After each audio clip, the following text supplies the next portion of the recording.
ஆலயா cotton வேட்டிகள் ஷர்ட்டுகள் wedding celebration. Aruppukottai அருகே கட்டுப்பாட்டை இழந்து உயரழுத்த மின்கம்பம் மீது மோதிய டிப்பர் லாரி மின்கம்பத்தை 20 அடி தொலைவுக்கு இழுத்துச் சென்று சாலையோர பள்ளத்தில் பாய்ந்தது.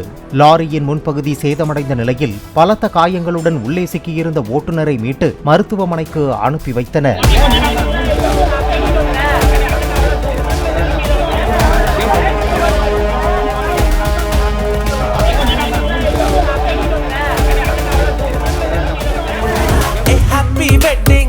ஆலயா காட்டன் வேட்டிகள் ஷர்ட்டுகள் வெட்டிங் செலிப்ரேஷன். பிளே ஸ்டோர் மற்றும் ஆப் ஸ்டோரில் இருந்து பாலிமர் செயலியை QR கோடு மூலம் பதிவிறக்கம் செய்யுங்கள். செய்திகளை உடனுக்குடன் பெறுங்கள்.